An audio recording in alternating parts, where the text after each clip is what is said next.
Welcome to Be a Smarter Homeowner podcast, where you'll discover strategies to save money, save time, and be better organized in managing your largest financial asset and biggest expense, your home. Your hosts, John Bodrozic and Beth Dodson, who are co-founders of Homezada, have been supporting homeowners for over 20 years. They are here to share with you their tips and suggestions, as well as interviews with industry experts, with the goal of helping you become a smarter homeowner. Now, here's your hosts, John and Beth.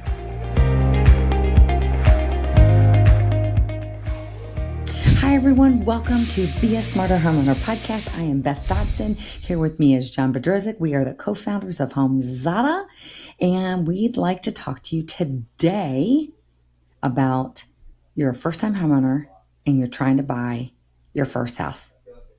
John and I have both been there. It was some crazy experiences. I was very fortunate. I had a lot of help from my parents in a unique capacity. John, I'd like to talk a little bit about our experiences first, and then we can go into other things. Absolutely. Because I know we have 4 steps we want to talk about. But before we go there, so I was very fortunate. My stepfather was a realtor.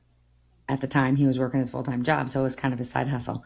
And he was able to help me in a lot of ways because he was my acting real estate agent. So he was my agent who took me around. You got free advice. I did. I got free advice. Plus, I'd known about real estate for so long because he'd been a real estate agent for so long. And I knew a lot of my friends and family in the area had been contractors who were building new homes and what have you. So I was very aware of all the different processes. And that was a positive for me. And I was also positive because I did have my stepfather helping me out. And I'm the type of person that needs to feel a home. And yes, I say that, feel it. Like I need to be around it, be in the neighborhood, feel it. Does it suit me? And is it working for me? And coincidentally, I'm also the kind of person that when I walk into a home, I can see through everyone else's furniture and see what I can envision for it. And in fact, my first home that I bought, which most people do not like to do, was not staged. No such thing as staging existed like 20 some odd years ago. Yes, people. And staging essentially means there was no furniture and it was completely empty. None. It was empty. And by the way, that is the one I bought because I could absolutely envision my life there. And I could also picture exactly what type of furniture I was going to put in there, the whole thing. And I was super, super excited. Not everybody can operate in that manner. And not everybody is given those resources to help them, but it was a really easier process for me than probably most. And I also didn't have to look at a lot of homes. I knew exactly what I wanted. Mm-hmm. Prior to buying the house, where were you living? Were you renting? And what were your sort of expenses, big picture, like Great question. Prior? Yeah, and then moving in. Great question. Yeah. My mom and dad said I could move back home and save money to buy a house. And I wasn't stupid. I took them on that opportunity. As long as I kept saving and as long as I was working a full-time job, then they were willing to allow that to happen. They weren't willing to allow me to stay at home, sit on the couch, do nothing, whatever. And coincidentally, at the time, I was not only working a full-time job, I was also getting my MBA and I was saving money. Like I was focused, and getting my MBA during the time I was working full-time allowed me to save money because I wasn't going out as much. It was like a brilliant, perfect storm that came together in a good way. And prior to that, were you ever a renter where you were paying rent checks? Totally. Yeah. Totally. In college, stuff like that. Yeah. And then I just saw it just go, it was just a waste. Yeah. And and to have rent be cheaper, you're like on top of each other because you're rooming with like 4 different girls. What would you say was the biggest driver for why you wanted to buy a house? I wanted something of my own. That was for sure. I was tired of putting out money for rent that wasn't really accruing anything for me. I mean, that's just a reality check. I knew if I'd gotten in early into real estate, then I could then continue to grow my portfolio of whatever that is. And that's what I wanted. And for me, it was also an accomplishment. Like, I'm very goal driven and I like seeing those accomplishments. And it was a target for me, especially after college. Like, I like goals and I like targets, probably why I like sales. And it was really good for me to use that as a goal to achieve. And I was very fortunate that the stars aligned, and I had the help of other people. I knew what I was talking about. I had friends and family that I had been experiencing this. I was staying at home. And I also knew what type of home I wanted because of my lifestyle. And I wanted a townhouse. And so a townhouse in Maryland, where I'm from, is like a row home. For people who aren't familiar with that, you basically have a group of homes, probably about anywhere between 6 and 12, that are linked to each other with two ones that are on the end. I was kind of like in the middle. It was like third from the left, if I look at the house from the front. And then it's got kind of a small backyard, it has tiny front yard, but not a lot of maintenance. Not a lot at all. And mine was 3 stories. And it had family rooms, game rooms, laundry rooms, small kitchens, little dining room, 3 bedrooms. It was perfect for me. And the price was right in my price range. And I was like, yeah, let's do it. And it was in the community I wanted to be in. I didn't want to live in the community I grew up in because it was a little far out from all the activities. So you had a targeted location. Totally. I totally did.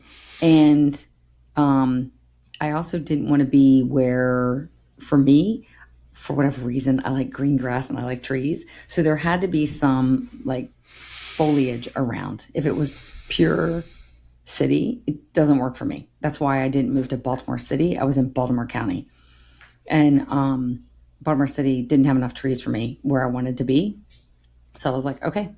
So that's what happened. What about you? Your experience? Yeah, yours is a little different.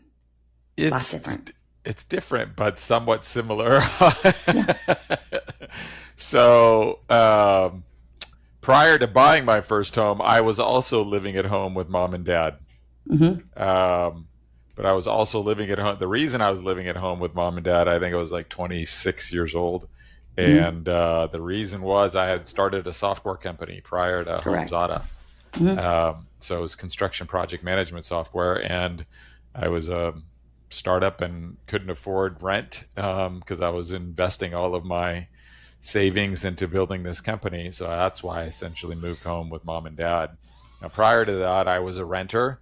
So post-college, I lived in Los Angeles for 4 or 5 years and paid rent the entire time I was there. So I understood. Expensive. Yes, it was. Yeah. So some markets are just more expensive than others. Fully aware over spending that monthly rent check going to a place to rent. Don't get me wrong, it was great. I lived with a buddy from high school, had some other roommates. I lived near the beach.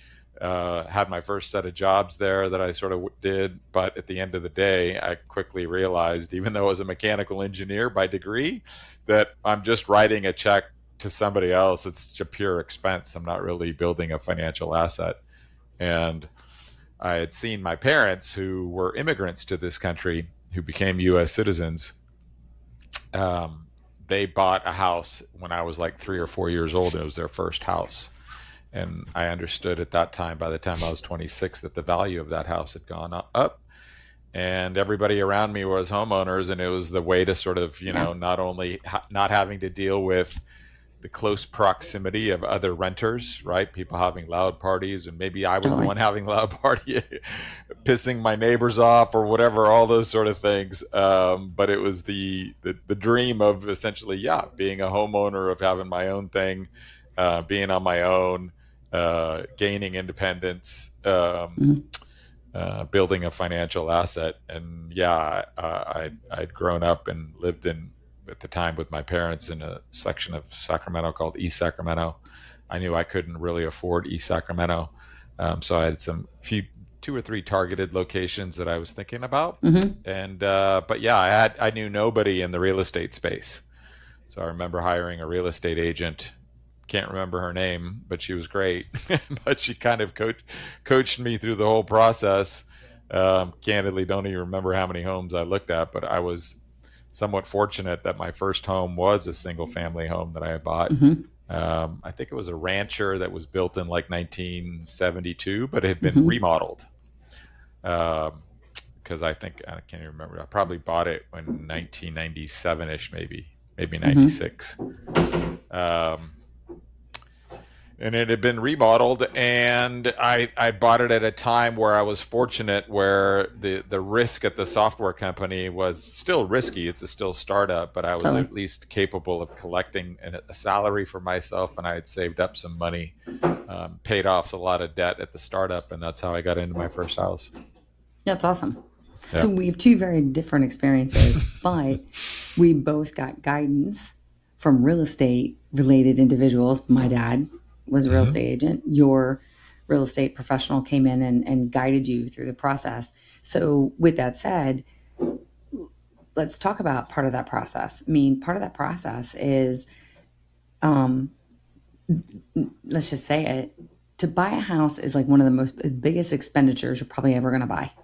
Even when you upgrade, buy a different house, it's just a big expense. No matter how much the price is, no matter where you are. Yes. It's just a big expense. It's generally, for the most part, more than a car. And so, even though some cars today are way more than my first house, whole different story. But it's generally a big expense. And so you have to figure out a way how you're going to afford this. And most people do not save up, $1 million, $500,000, $200,000, $100,000 immediately and just pay for a house in cash. Now, don't get me wrong. Some people do. Some people absolutely do. But not everybody does. And not everybody has been given the gift by their families for them to buy them a house, because that is also prevalent in today's day and age. But for those people who are not in those positions, you need to find a way to get credit in order to buy a house. And you need to understand what your loan capacity is and how you can finance this property. Yeah, absolutely. I mean, financing is like almost step one. I think a lot of first-time homeowners will instantly jump to start shopping for homes and looking for homes. And don't get me wrong, you can do them in parallel, but the financial reality over what you can afford versus what you want is going to hit you pretty hard. So you might as well figure out what you can afford sooner rather than later. Right? In fact, to your point, just to interrupt you and apologize, to your point, I would actually do the financing first.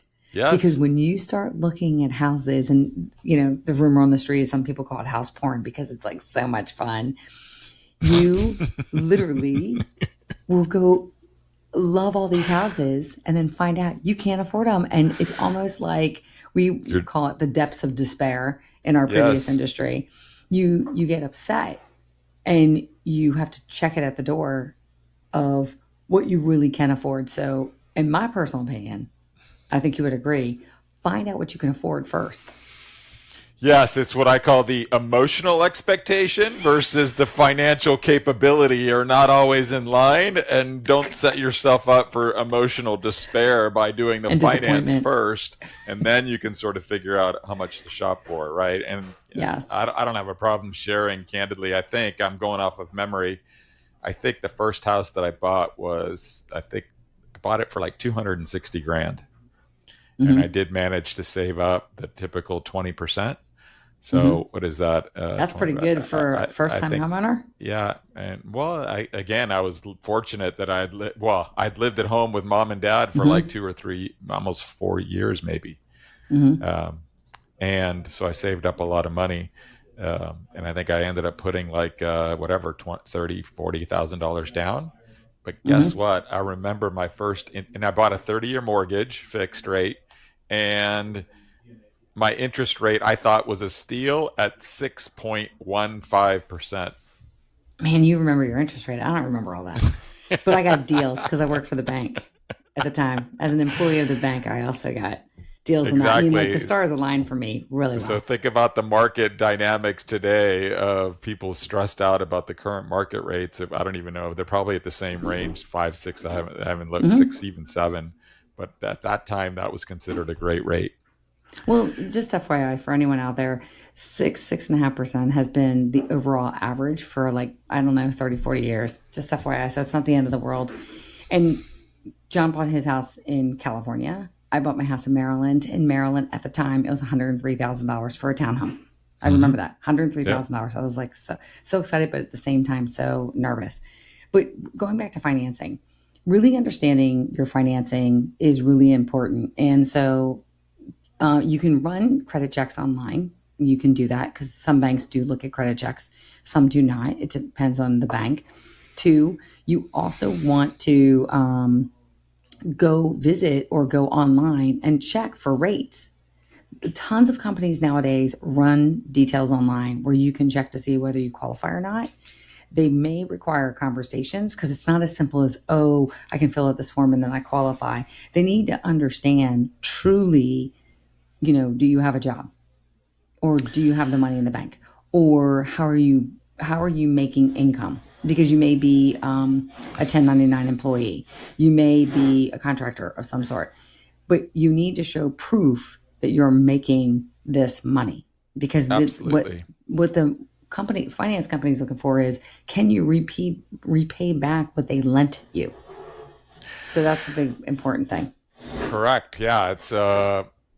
There's the concept, I think, called getting pre-approved for a certain amount of mortgage. And you're correct. It's going to be what are you capable of putting down, which is essentially what your savings or cash position is. And the other one is show me your income history, i.e. tax returns, W-2 statements, whatever, to gauge what income level you are. Because banks often do what's called a debt to income ratio. Like how much other debt do you currently have? Do you have student loan debt, personal credit card debt? Did you buy a car? Did you buy a car? And that's also on debt. So they know that if you already have all this existing debt and your income is X and your debt is Y, then a lot of your current income is already going to pay for that debt. So your debt to income level is pretty high. If your debt to income level is low, you're more likely to be pre-qualified for a larger loan amount. Correct. And that's just risk assessments by all finance companies, just for anyone to know out there. They have to run their assessments as much as anybody else does. And so if you are considering buying a house and you do not need to buy a new car, don't. First rule of thumb, don't take big trips, don't buy a new car. Literally hunker down and save for a short period of time so that you can show that you're not overspending as well, because they can check your credit card statements and everything else. And if you've got credit card debt, do whatever you can to pay that off. It also goes a long way. And it's also your credit score nowadays, right? Correct. And they score your financial history over whether you paid your bills on time, whether you've fallen behind, whether you haven't paid certain bills and you're in a worse financial situation, your credit score goes lower. If you have a higher credit score, you can qualify typically for a mortgage with better rates because the banks will consider you lower risk.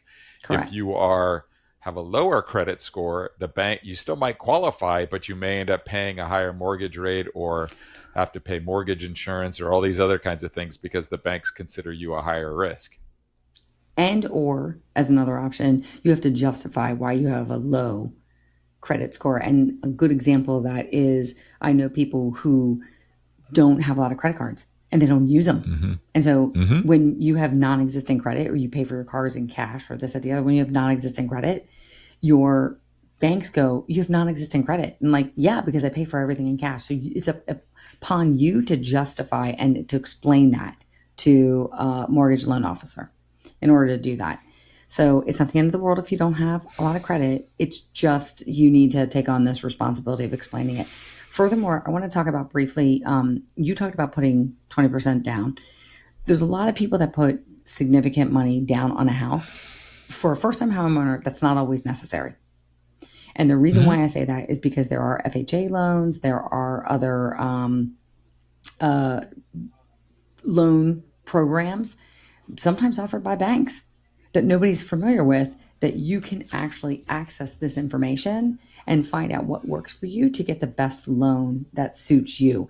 Oftentimes it takes a detailed discussion with a loan officer. Sometimes there's tools or solutions online where you can look up loan tools or loan programs.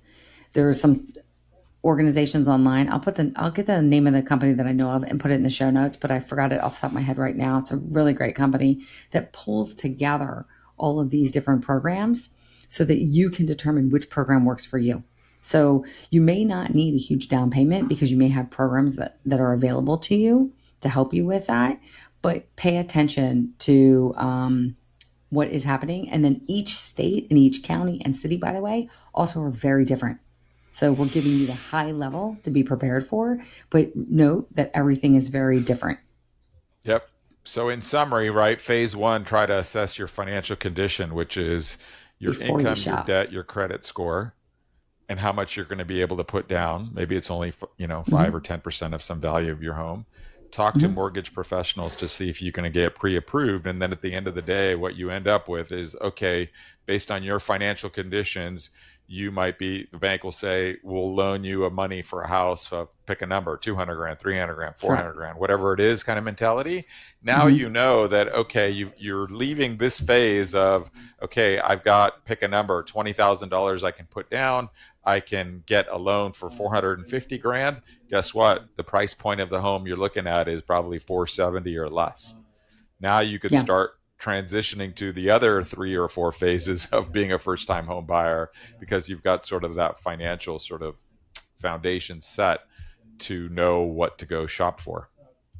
Yeah. And so now that we're moving into shopping, I want to talk about one last thing as it relates to finances. Sure. Yeah. About houses. So just because you qualify, let's just say for a $450,000 house, I'm just putting that out there. I don't know if people qualify or not. But if you do 450,000, 250,000, whatever your top max is, understand that you're going to have a mortgage payment of Y. That mortgage payment will be coming in every month, and your loan officer can walk through that with you. You may be uncomfortable with a payment that high. And you may say, okay, I either have to save more money to get my payment lower, and I'll delay the process a little bit longer, or I'm going to take a lesser payment each month, which means I'm going to buy and look for a house of a lower rate. Meaning if you can qualify for a 450, maybe you start looking at a house no higher than 375 or 350. Absolutely. I mean, just take that into consideration because your monthly income, your mortgages are one of your biggest things that you're going to be paying for in your monthly income, and it will prohibit you from doing other things if you want to have a balanced life. 100% agreed. Yes. Now we're shopping. We're shopping. Yeah. Now let's go to the fun part. I don't know. Sometimes it's fun. Sometimes it's not. Correct. But I mean, for me, category 2 is kind of location, which in our own 2 stories, we kind of had some targeted locations. Yes. But I think in today's world, location is so different than when I bought my first house in 1996, because the world has gotten smaller, right? We've got people that live in different places after high school or college. They've moved away from where they grew up, and they may be in a different location, or they're about to get transferred to a new city, but they finally have saved up enough money. So the location is, it's kind of a mix over what you're knowledgeable about, what you're comfortable about, and where are you in the rest of your lifestyle. Correct. Right. And does it need to be close to your job? And that's kind of the other dynamic, which is today there are so many people that can work for either big or small companies, and they can basically be almost full-time remote. Correct. Or enough remote that they can work anywhere. Which makes location even a broader choice of like, well, what state do I want to live in and what city? Correct. Versus back, I'll date myself, when I bought my first home, location was pretty much close to where your job was the biggest criteria, because you had to get up every morning and drive to the office. Maybe that's still prevalent in many work situations, right? You may be working at a manufacturing plant, you got to go there, but there's a lot of other sort of desk jobs that allow you to work remotely. Yeah, no, and location I think is key too. And one of the things I tell people as well, location, be creative with location. So you can look at places that you had your heart set on, but there may be like areas in other parts of your state or around your job or what have you that you hadn't really thought of, but you go start exploring and all of a sudden you're like, this actually isn't that bad. And the cost may be a little bit more affordable. I know where I come from in Maryland, a lot of people started looking at that. And what I mean by that is as people started moving out from Baltimore and DC into other parts of Maryland, the rise in the house prices started going up. So a lot of my friends that I grew up with, they either stayed in the area. A lot of people moved around the country based on their job, but some people actually moved to like Harrisburg, Pennsylvania, because it was a little bit more affordable. Or they moved to a different county in Maryland that was kind of similar, and that was I want to say like the Perry Hall area versus the Carroll County area. They moved to different areas. I'm probably divulging too much where I come from. They moved to different areas of the state that was kind of like-minded, meaning they had similar type style houses and stuff and still bigger properties, but lower cost. And so, because those were new growth areas. And so what happened was, pay attention to some of the areas around you. You might get surprised. And find areas that may also be up and coming, but not quite there yet. I remember the whole Brooklyn thing in New York years and years ago. Like, Brooklyn is hip now and cool. I remember when Brooklyn was not. It was not the same thing it is today. And it was people like, I'd say, I'm just going to throw a name out there, like Heath Ledger, that started moving over there, and some other people that really started putting some visibility on that area, and it started making some changes over there. And so pay attention to what's going on in your community and do some research. You may actually find that there's already planned improvements that you haven't read about, but they're on the dockets of a lot of communities. And so pay attention to all that. And you might actually be early into those communities, and maybe your rate of your home may go up higher sooner than you think. Yeah, location is such a dynamic. As you were talking, Correct. I was thinking about, right, there's each location, let's just say, has an average price. So you have to be starting to pick enough where, going back to what you could qualify for.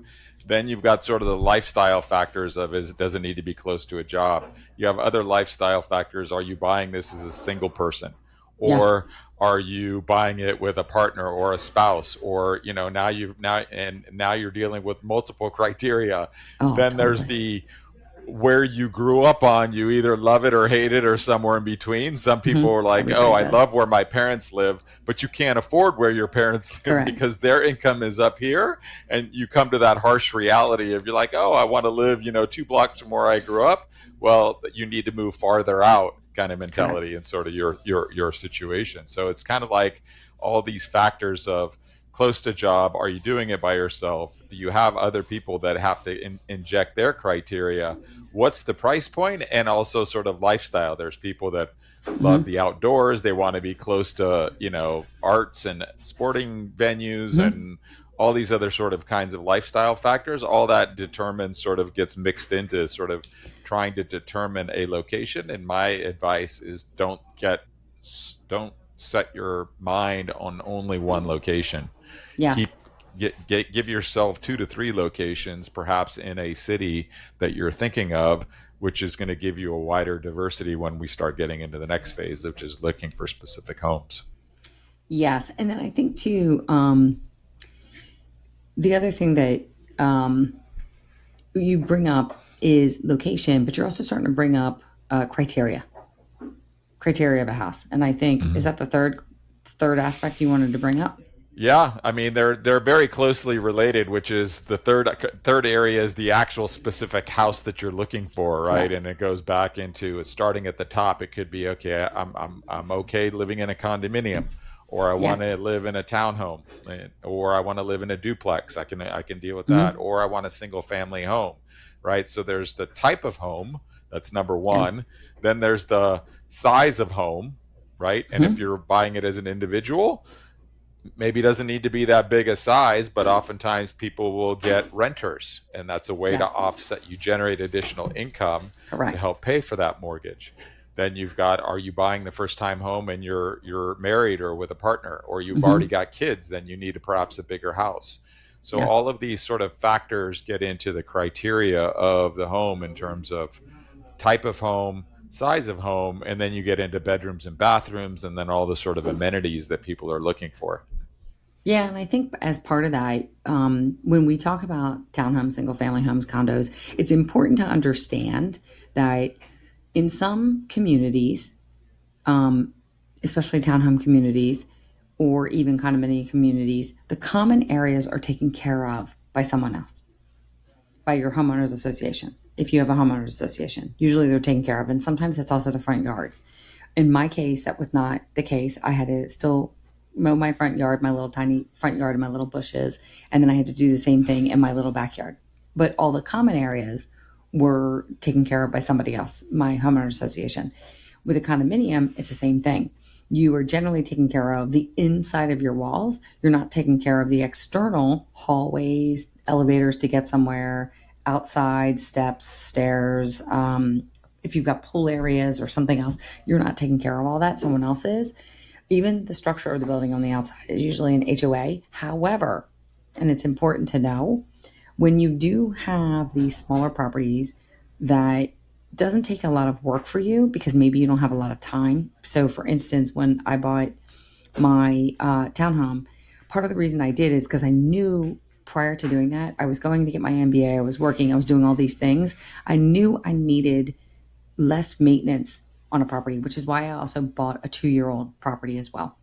So that was also really important, the age of the property. So I didn't want to repair a lot of things, and I needed to get going in my home where I didn't have to spend all weekend taking care of a property as well. However, when you have properties like that, there's a pro and a con to that. There's conveniences that make it easy and it doesn't take up a lot of your time, but your HOA fees are generally much higher, especially in some condos. In some condos, they are extremely expensive, and they are part of your qualification process as well from the financing side. So just keep all of that in mind when you are reviewing the types of properties that you want.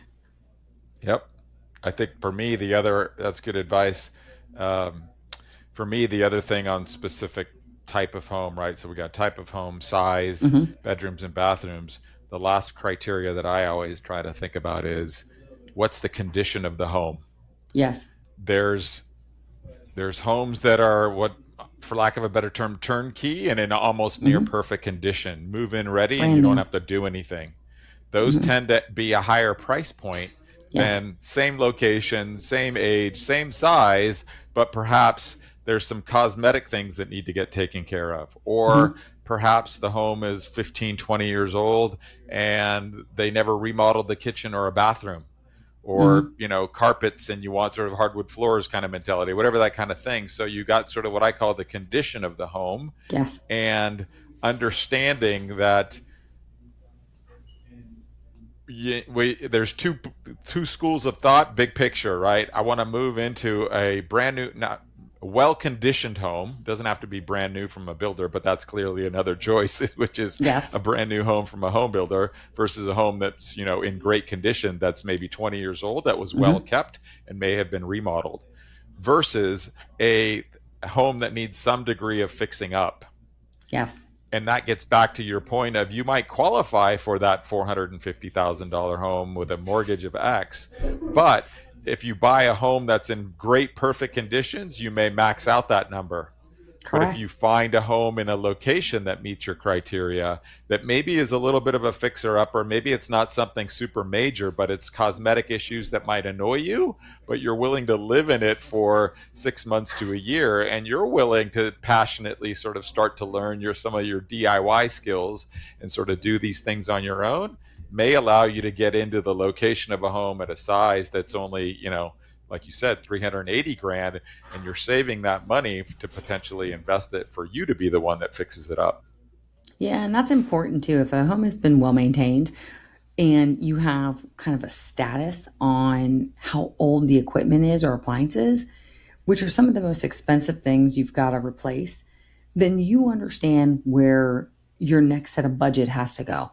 And so if you have a home that you're buying that wasn't really cared for, then, and you can afford it because you already have qualifications that allow you to use additional funds to invest in new HVAC equipment, new roofing, new hot water heaters, new appliances in the near future, then that makes it almost like a project that you can have fun with if that's what you need or you're interested in doing. I remember when I bought my place, it was only 2 years old, so it's exactly what I wanted, but I wanted to personalize it. So I learned to hang wallpaper. I learned to paint my whole house. I did all kinds of things that were super fun. I laid pavers down for outdoor patio. Like I had a blast, but it was a small house. So it was a smaller test trial. Mm-hmm. And it was pretty awesome that I got to do that. It wasn't easy, but it was a lot of fun doing those projects. And they were all cosmetic, but I didn't have to worry about the big items immediately because that was what I wanted at that time, at that place and time. So to your point, the condition of your house is really, really relevant into what you choose to do. And some people are just like, they can't wait to DIY all kinds of things and they get excited and they build a blog around it or a video play or podcast around it, which is awesome. Or they're so busy with their jobs. They're so busy with their life. They're like, nope, I need move-in ready. Yep. And I'll buy a little bit of furniture. And by the way, for people out there, furniture is expensive. Yep. So you need a budget for that too when you're considering buying a house. You do not have to buy all your furniture at once. You can buy it little by little by little. Yep. But it's expensive. Yeah, and so the last phase for me is, okay, we've talked about financial readiness, location. Now we're talking about a specific home that you may be looking for. Conditions. A lot of this can be done with a lot of the online portals and driving around, and you could sort of see a lot of this stuff. But then at the end of the day, it's okay, you're going to have to make an offer on a house. You're going to have to negotiate. Mm-hmm. You're going to have to go through the closing process.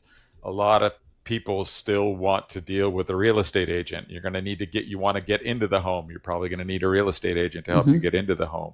So to see it. So that whole okay, I've got, I don't know, 10 homes that I would love to consider, hire a real estate agent. It starts the process over going from you've got all those three things ready to I actually want to make offers and actually buy these homes. And there's that whole process over hiring the real estate agent, sitting down with them, getting into the home, determining what your offer strategy is, writing up a contract, dealing with the seller and what they're interested in, dealing with the other market conditions, right? We've had, markets where you're competing with a bunch of other buyers. Correct. And your offer doesn't get accepted. That's clearly a seller's market. Right. Yep. And there's the flip side of it could be a buyer's market where sellers their homes have been on the market for 90, 120, 180 days, and you're the only offer that's coming in, much more likely to sort of close on that. Correct. That becomes a buyer's market. So all these sort of market conditions, most first-time homeowners really need to get coached through that process. And a great real estate agent will help you immensely. I think it was amazing for me in terms of my agent as well, and it was pretty awesome. Yeah, and I will say this to a lot of people.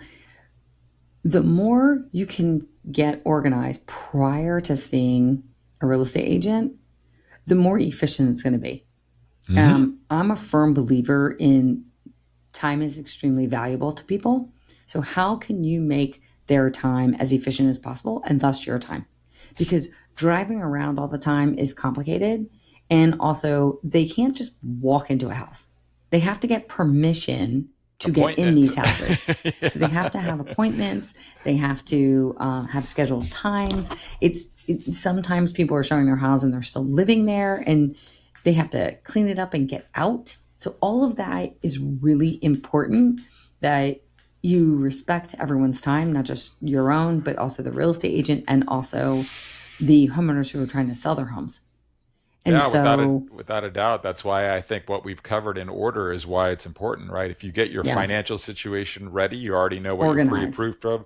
You've already assessed your 2 or 3 locations. You've already got an idea of the size and type of house. Then that first call to which agent you're going to hire, they're going to be so much more happier with you, because they're going to ask you, do you have all these things? And you're like, yeah, I already got all that stuff. Yeah, great. I could get you into homes, in the next week or 2 kind of mentality. Yes. And you're being respectful of their time, and you're hiring them for the actual process of, because you may end up having to make 5 offers, 10 offers to get into your home kind of mentality. And how are you going to deal with all that stuff? That's where a great agent can really help you through that process. Yeah. Because, there is a process, and eventually, even when your offer gets accepted, then you're going to hire inspections, and you're going to want to inspect the home to make sure it's done. And an agent will coach you through that. There's the title reports. There's all these sort of legalese that you're going to end up learning, and you're going to need to be coached through that. And eventually you're hopefully going to get to a closing date, which is the day that you actually, the seller, transfer title and ownership to you as the buyer, and money changes hands. Correct. And all of that has to also be organized. It doesn't happen overnight. It requires that's a whole approvals. Separate episode in general. We could. I used to be in that business. You have to go through approvals and process and everything else and documentation in order to get there. So don't think that, oh my gosh, I'm going to buy a house, I'm going to buy it. And I mean, you can buy it in a week, but it's very rare. You got to get on people's schedules. And so it sometimes the closing date can be set, and it could be 45 days out.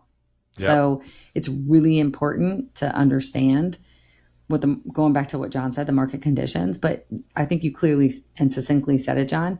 First, you want to start looking at your financial picture. Then you want to start looking at what locations are really beneficial to you. And then 3, you want to look at the type of home, condition of the home, any type of home related activities, the requirements you need, like the minimum requirements. Not you've got a big giant wish list, but let's look at the minimum requirements in addition to your wish list, and then see what can happen. And then from there, finding your real estate agent and making sure that you are clear with them, and also clear with yourself, so that you can go find the best property for you and your family. And if you are someone like me, you may need to visit the property in order to say, yes, this is the one. Oh, I think that's me. A must. I think that's a must. I don't think you always do that, John. I think you're like, yeah, whatever. Okay, it works. And John, I've visited every home I've ever bought before. He's a little bit more pragmatic than I am. Me, I go in and like, no, this is the one that feels the best. This is it. Yes, that's why buying a home is both the largest asset, but there's two paths. There's the emotional lifestyle path, and then there's the financial reality, and both of them have to come together. So yeah, absolutely. Correct. So anything else to close out with, John? My closing comment, I was thinking about this because you usually ask me what the closing comment is. It's for a first-time home buyer. It's the first time in your life that you're going to be faced with understanding the pros and cons over this many trade-offs. Oh, yes. There, in each one of these phases is a trade-off. There's the financial phase trade-off of, like you said, well, I might qualify for this, but do I really want to put myself under financial strain, because then I can't go on vacation and my other discretionary income because I've maxed out, right? Then there's the location trade-off. Oh, I really like this because it's close to the hills and I can go out, but that's expensive. The location trade-off. Then there's the type of home trade-off, right? Move-in condition versus, it's a fix it up and ready, right?